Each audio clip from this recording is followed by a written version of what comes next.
नमस्कार दर्शकों, उपस्थित हूँ मैं द्वादश ज्योतिर्लिंगों की कथा के साथ। अब तक मैंने आपको 10 ज्योतिर्लिंगों के बारे में बताया।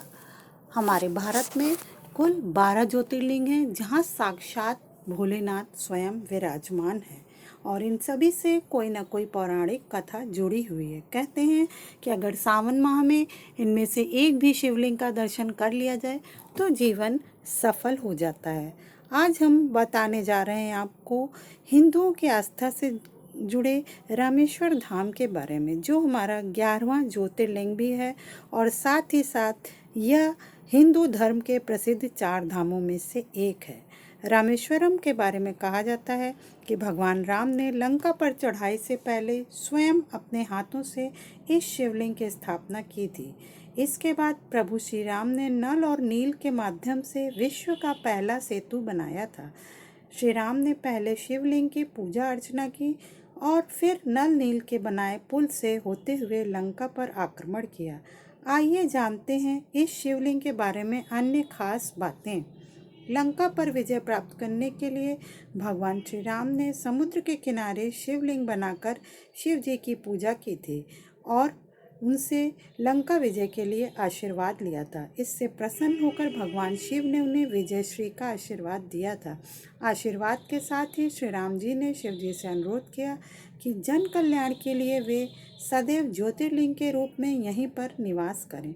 उनके इस प्रार्थना को भोले बाबा ने सहर्ष ही स्वीकार कर लिया और तब से रामेश्वरम में इस शिवलिंग की पूजा हो रही है। यानी यह शिवलिंग त्रेता युग में ही स्थापित हो गया था। इस ज्योतिर्लिंग की स्थापना के पीछे एक कहानी और है।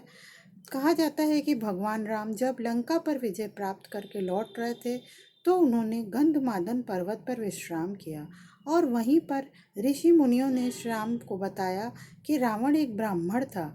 उसका वध करने से उन पर ब्रह्म हत्या का दोष लगा है, जो शिवलिंग की स्थापना करके ही दूर हो सकता है। तब श्री राम जी ने शिवलिंग की स्थापना के लिए हनुमान जी को शिवलिंग लाने को कहा, मगर कैलाश पर्वत पर पहुंचकर हनुमान जी ने देखा कि भगवान शिव उन्हें कहीं नजर नहीं आए और वे भगवान शिव से प्रकट होने के लिए तपस्या करने लगे। इधर रामेश्वरम में शिवलिंग की स्थापना का मुहूर्त निकला जा रहा था।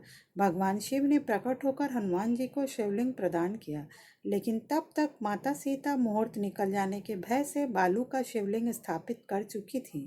पहले से स्थापित शिवलिंग को देखकर हनुमान जी बहुत आहत हो गए। भगवान राम ने उन्हें समझाने का काफ़ी प्रयास किया, लेकिन वह संतुष्ट नहीं हुए। तब श्री राम ने उनसे कहा कि ठीक है, आप इस शिवलिंग को उखाड़ दो तो मैं आपके द्वारा लाए हुए इस शिवलिंग को स्थापित कर दूंगा। लेकिन हनुमान जी इतने शक्तिशाली होते हुए भी उस शिवलिंग को उखाड़ नहीं सके और अंत में मूर्छित होकर गंधमादन पर्वत पर जा गिरे। होश में आए तो भगवान राम ने उनके द्वारा लाए हुए शिवलिंग को भी नज़दीक ही स्थापित कर दिया और उसका नाम रखा हनमदीश्वर।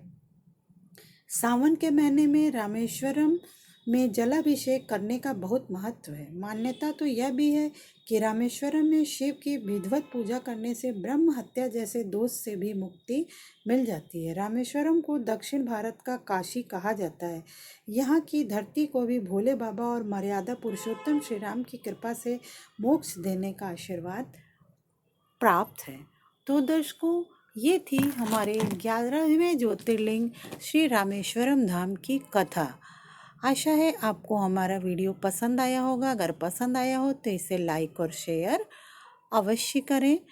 हमने अपने शेष वीडियो की लिंक इसमें सेंड कर दी है, आप चाहें तो उसे यहाँ से देख सकते हैं। अब मैं अपना वीडियो समाप्त करती हूँ।